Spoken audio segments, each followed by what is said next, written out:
उत्तर प्रदेश के पूर्व मुख्यमंत्री और समाजवादी पार्टी के मुखिया अखिलेश यादव का 52वां जन्मदिन है। सपा चीफ के जन्मदिन को लेकर समाजवादी पार्टी कार्यकर्ताओं की तरफ से कई आयोजन हो रहे हैं। तो वहीं नेता प्रतिपक्ष राहुल गांधी ने भी सोशल मीडिया प्लेटफॉर्म एक्स पर लिखा कि पीडीए की बुलंद आवाज भाई अखिलेश यादव को जन्मदिन की हार्दिक शुभकामनाएं और बधाई। आप स्वस्थ रहें, खुश रहें, हम इस न्याय और बराबरी की लड़ाई में कंधे से कंधा मिलाकर आपके साथ हैं।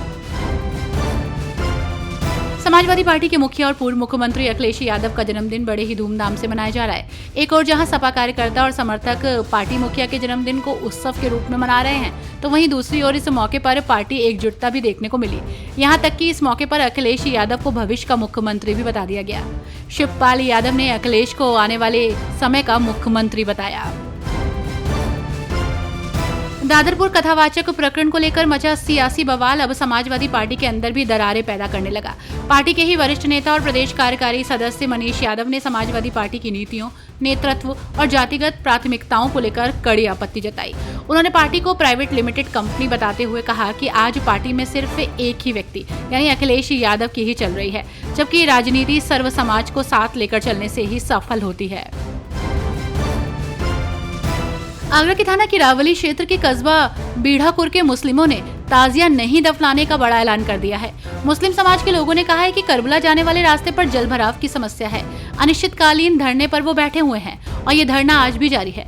विकासखंड बिचपुरी का कस्बा बीढ़ापुर ओडीएस प्लस ग्राम घोषित हो चुका है। इसके बाद भी यहाँ रहने वाले ग्रामीण नरकीय जीवन जी रहे हैं। लगातार हो रही बारिश के बाद तालाब का गंदा पानी घरों में जा रहा है, लेकिन अब उनके इतने बड़े ऐलान से शासन प्रशासन को दिक्कत जरूर होगी।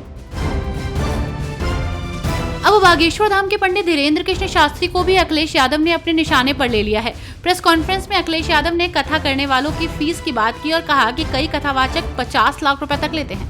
इस दौरान उन्होंने धीरेन्द्र शास्त्री का नाम भी लिया और बताया कि जो सामने से पैसे नहीं लेते वो अंडर द टेबल पैसे लेते हैं। उन्होंने कहा कि कई कथावाचक 50 लाख रुपए तक लेते हैं। क्या आम आदमी की इतनी हैसियत है कि धीरेन्द्र शास्त्री को घर बुला सके? वो बाबा अंडर टेबल पैसे लेते हैं। शहाबुद्दीन रजवी बरेलवी ने पहली बार सपा प्रमुख अखिलेश यादव का समर्थन किया है। उन्होंने कहा कि कुछ लोग धर्म के नाम पर धंधा कर रहे हैं। बरेलवी ने कहा कि समाजवादी पार्टी के अध्यक्ष अखिलेश यादव ने कथावाचकों के बारे में जो कुछ कहा वो उनकी बात 100% सही है। मौलाना ने कहा कि वो अखिलेश यादव के समर्थक नहीं है, मगर उन्होंने दिल और दिमाग से सच्ची बात कही है। समाज को आईना दिखाने वाली बात है। यहाँ आपको बता दें कि टावा विवाद को लेकर पूछे गए सवाल के जवाब में अखिलेश यादव ने कहा था कि कई कथावाचक हैं जो 50 लाख रुपए लेते हैं। बहुजन समाज पार्टी अध्यक्ष मायावती ने लंबी दूरी की ट्रेन यात्रा में किराया बढ़ाए जाने के रेलवे बोर्ड के प्रस्ताव पर तीखी प्रतिक्रिया दी है। भारतीय रेलवे के इस फैसले की जीएसटी से तुलना करते हुए बसपा चीफ ने कहा कि इससे गरीबों और आम लोगों को दिक्कत होगी। बसपा चीफ ने कहा कि देश के अधिकांश लोग जब महंगाई, गरीबी, बेरोजगारी और कमाई घटने आदि की, हर दिन की भूख प्यास तथा गरीबी और तंगी की त्रस्त जीवन की मार से अति पीड़ित हैं, तो उस पर ये बढ़ोतरी गलत है।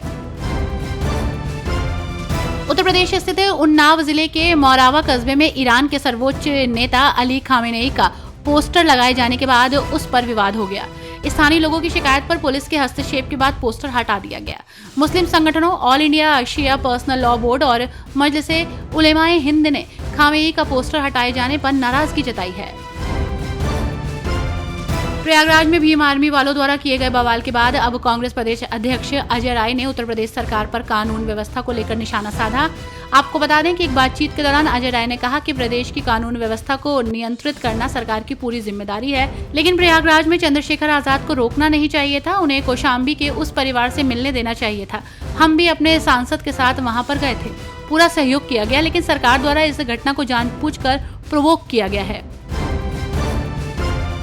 उत्तर प्रदेश सरकार में समाज कल्याण राज्य मंत्री असीम अरुण अपने वाराणसी दौरे के दौरान भड़क गए। असीम अरुण को वाराणसी में नीली बत्ती वाली गाड़ी लेने आई, जिसे देखकर योगी सरकार के मंत्री ने नाराजगी जताई। असीम अरुण ने अनाधिकृत नीली बत्ती की गाड़ी का इस्तेमाल करने से मना कर दिया।